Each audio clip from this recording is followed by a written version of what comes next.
India के सबसे thrilling podcast की best horror stories only on खूनी Monday clips. Subscribe now. Krishna भगवान की आप बात कर रही हैं, तो ये आप कह रही हैं आपके साथ रहे हैं हमेशा।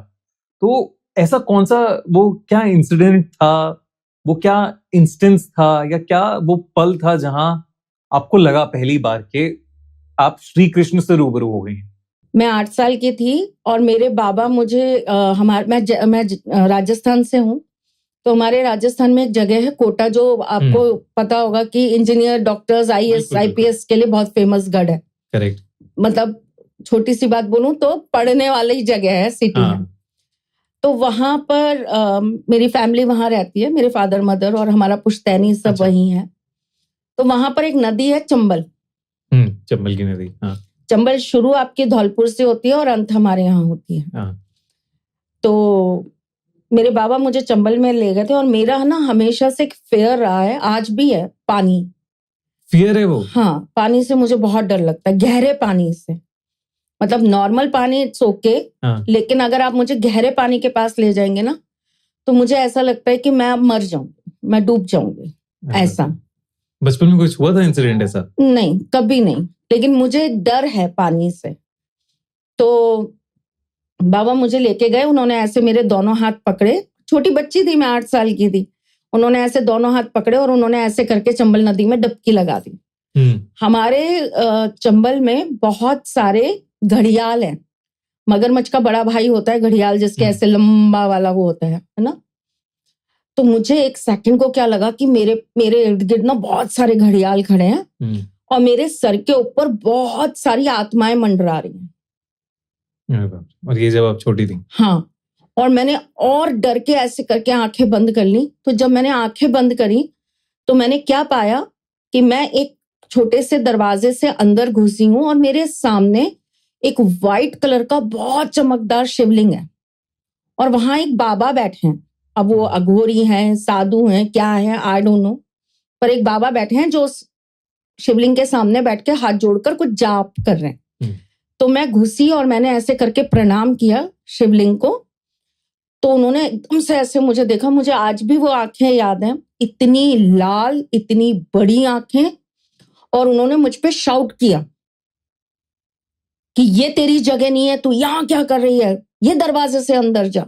ऐसे करके एकदम डांट के बहुत बुरी तरह, जैसे मैंने किसी की साधना भंग कर दी। मैं अच्छा, ये सब कुछ आप सोचो, मैं पानी के अंदर हूं और ये सब चल रहा है मेरे साथ।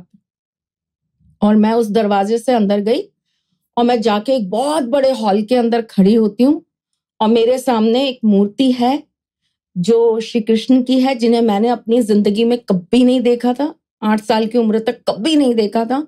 बड़ा सारा हॉल है, पूरा राजवाड़ी जैसे होता है हमारे राजस्थान में, वैसा, और बहुत सारे लोग हैं। और मैं एकदम ऐसे आगे आगे आगे आगे जा रही हूँ और मैं उनके सामने खड़ी हो गई और मैं बहुत जोर से रोई और मैंने इतनी जोर से ऐसे करके सांस ऐसे खींची और बाबा ने मुझे ऊपर निकाला। और आप बिलीव करिए, मैं घर आकर इतना अपनी मम्मी से चिपट कर रोई हूं और मेरे को 3-4 दिन तक भयंकर बुखार चढ़ा रहा। फिर मैंने बहुत घबरा के, क्योंकि मेरे बाबा से मुझे बहुत डर लगता था, ही वॉज 6, लगभग 6 थे वो हाइट में, और एकदम पतले दुबले और व्हाइट कलर के कपड़े पहनते थे। मुझे इतना डर लगता था उनसे। मैं घबरा के उनके पास गई, मैंने कहा बाबूजी मुझे एक मूर्ति दिखी है। तो बोले कृष्ण जी की। और आप बिलीव करो बेटा, उससे पहले मैंने ठाकुर जी देखे ही नहीं थे, मुझे पता ही नहीं था कृष्ण जी कैसे होते हैं। हमारे जो जहां पर हम लोग रहते थे, हमारे गढ़ में भैरव बाबा का, हनुमान जी का, राम दरबार का पूजन होता था। ठाकुर जी का पूजन होता ही नहीं था। मैंने देखे ही नहीं थे ठाकुर जी क्या होते हैं। तो मैंने बोला हाँ शायद वही होंगे। तो उन्होंने बोला हाँ, मिल गई तुम उनसे, ऐसे करके मुस्कुरा के बोले। बोले कल गद्दी पे बैठ जाना आके। गद्दी मीन्स वो पटवारी थे। तो हमारे सामने एक पूरा का पूरा ऐसे हॉल सा था, ओपन हॉल। बाबा हमारे ऐसे तख्त पे ऊपर बैठ जाते थे और एक तख्ती रखते थे अपने पास। आप गए हो तो वो तख्ती पर आपका नाम लिखेंगे, आपकी मदर का नाम लिखेंगे, आपकी प्रॉब्लम लिखेंगे, उसका सॉल्यूशन लिखेंगे और तख्ती आपको पकड़ा देंगे। अच्छा। कि यही नाम है ना, यही तुम्हारी माँ का नाम है, यही प्रॉब्लम लेके आए हो, सॉल्यूशन ये लिखा है, पढ़ लो और मिटा दिया, जाओ। रुपया वो एक किसी से नहीं लेते थे। जो अपनी श्रद्धा से दूध दही ये सब लेके आते थे तो उसका प्रसाद बन के पूरे मोहल्ले में बट जाता था शाम को। ये रोज का रूटीन था। तो 5 बजे के बाद गद्दी पे बैठते थे वो शाम को, जब वो अपनी ड्यूटी से वापस आ जाते थे। मैं स्कूल से आई, मैं भी जब उन्होंने कहा कि गद्दी पे बैठ जाना तो मैं भी आके उनके साथ उनके बगल में बैठ गई। एक लेडी आई और वो अपनी जन्म पत्री लेकर आई थी। तो बाबा ने उसके स्लेट पर सब कुछ लिखा और बोला, जन्म पत्री लाई हो? बोली हाँ, दे दो इसको।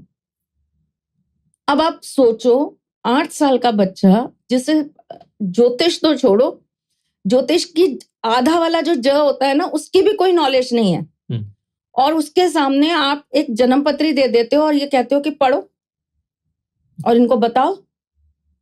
एंड आई वाज लाइक, क्या पढ़ूं? इसमें पढ़ने जैसा है क्या? कुछ समझ ही नहीं आ रहा। हाँ। और मतलब मैं 10 मिनट 15 मिनट उसको ऐसे यूं करूं और मैं अपनी बुद्धि लगाऊं, ठाकुर जी कहाँ फंस गई मैं। मतलब भगवान को याद करके कह रही हूँ कि ठाकुर जी कहाँ फंस गई मैं। अचानक से मेरे मुंह से ना कुछ निकला। तो बोली हाँ, यही तो दिक्कत है हमारी। अपने आप ही निकला? हाँ। एंड आई वाज शॉक्ड कि ये कहाँ से निकला। मैंने तो बोला ही नहीं, मुझे तो कुछ पता ही नहीं, मुझे देखना ही नहीं आता कुछ भी। मैंने वो ऐसे जन्म पत्री बंद करी, मैंने बाबूजी के पास रख दी और मैंने बाबूजी को प्रणाम किया और मैं अंदर भाग गई अपने घर पे। मैंने अपनी मम्मी से धीरे से कहा, मैंने कहा मम्मी ये मेरे साथ क्या हो रहा है और बाबूजी क्या करना चाहते हैं ये बता दो। तो मम्मी बोली, देख बेटा, तेरा जन्म इसी के लिए हुआ है, वो तेरे को वही शिक्षा दे रहे जो उनको तुझसे करवाना है। बात खत्म हो गई। उसके बाद उन्होंने रोजाना मुझे प्रैक्टिस में बैठा दिया कि कोई भी आता उसकी जन्म पत्री मुझे दे देते कि अब इसको पढ़ो, इसमें से 5 क्वेश्चन निकालो, 5 आंसर निकालो और मेरे सामने ले आओ। ठीक है, धीरे धीरे चलता रहा ऐसा। मम्मी को ऐसा हो गया कि अरे यार, मेरी लड़की को किस चीज में, क्योंकि हमारे यहाँ बहुत सारे केसेस आते थे, उसमें से बहुत सारे पैरानॉमिनल भी आते थे। तो मेरी मम्मी को ये था कि ये कैसे लड़ेगी भूत प्रेतों से, इन चीजों से, बाबूजी किस उसमें फंसा रहे हैं। तो मेरी मम्मी ने ना मुझे मेरी बुआ को गोद दे रखा है। अच्छा। तो उन्होंने ये कह दिया कि जीजी इसको आप ही ले जाओ। तो मैं जयपुर आ गई और वो मेरा 4-5 साल का ऐसा टाइम आया जब मैं अपने बाबा से दूर हो गई और इन चीजों से भी थोड़ा सा दूर हो गई। दूर तो उन्होंने होने नहीं दिया, क्योंकि उनके एक शिष्य रहते थे जयपुर में। उन्होंने उनको मेरे पीछे लगाए रखा कि सैटरडे संडे तू जाएगा और इसको जाके वहां पर पढ़ाएगा ज्योतिष। तो उन्होंने दूर तो नहीं रहने दिया, लेकिन उन्होंने अपने घेराव में मुझे रखा। जब मैं जयपुर गई तो एक दिन ऐसे ही सारे जने बोले कि जयपुर के आराध्य देव हैं गोविंद देव जी, वहां जाएंगे। यही जन्माष्टमी के आसपास का ही कुछ टाइम था, गोवर्धन था, दिवाली के बाद की बात है, गोवर्धन था, याद आ क्या। तो सब बोले आज गोवर्धन है, वहां पे अन्नकूट होता है, वहां चलेंगे, प्रसादी खा के आएंगे, ठाकुर जी के दर्शन करके आएंगे। तो बुआ के हस्बैंड और जो भी सब मोहल्ले वाले थे वो सारे मिल मिला के गोविंद देव जी पहुंच गए। और आप बिलीव करो, वो मेरी पहली मुलाकात थी मेरे ठाकुर से। ओह और वो वही थे जिनको मैंने तब देखा। एंड आई वाज लाइक, ये कहां से आ गए थे मेरे पास। तो मैम ये जैसे आप कह रहे हो, आप एकदम इमोशनल भी हो गए हो, मैं देख रहा हूं। तो क्या एक्सपीरियंस होता है, मतलब आप अंदर होता है? नहीं बता सकती यार, नहीं बता सकती, मतलब वर्ड्स नहीं है। आप मेरे आंसू से ही समझ जाओ कि ये आंसू दुख के तो नहीं है, खुशी के ही है।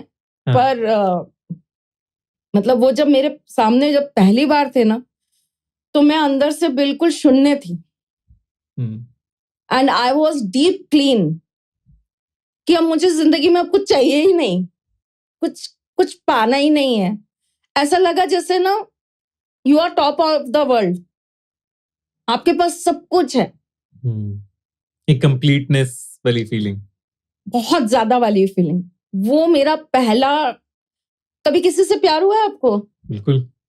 तो वो जो पहली नजर देख के एक नहीं अंदर गुदगुदी होती, वो मेरे ठाकुर जी मेरा वो पहला प्यार है। और प्यार नहीं है, वो तो मेरी मोहब्बत है। खैर बहुत जबरदस्त मोहब्बत है, बट वो एक्सपीरियंस वो था, मतलब आई वॉज लाइक कि बस वो और मैं ही खड़े हैं, सारी दुनिया रुक गई है, इतनी आवाज है, इतना शोर, कुछ सुनाई नहीं दे रहा है और खुशी का ठिकाना नहीं है। जैसे आपके सामने ना आपको एकदम से पूरे संसार का राजा बना दिया हो और कह दिया हो अब तू कुछ भी कर सकती है, किसी भी बैंक में से कितना भी पैसा निकाल सकती है, कोई भी फरारी कोई भी गाड़ी उठा सकती है और तू चला सकती है, मतलब आप समझ रहे हो, आपके ऊपर कोई बाउंडेशन नहीं है किसी चीज की, and you are only the king. वो वाली फीलिंग उस समय आ रही थी कि अरे यार मुझे क्या ही मिल गया, ये दुनिया छोड़ो वो दुनिया भी अब मेरी ऐसा वाला। वहां पे तब वो दैट वाज द पॉइंट जहाँ पे ऐसा लगा कि अब ये है, ये मेरा और मुझे अब सीरियसली अब मुझे सरेंडर हो जाना चाहिए। तो वो एक टाइम था मेरी लाइफ का, 13 साल की थी मैं उस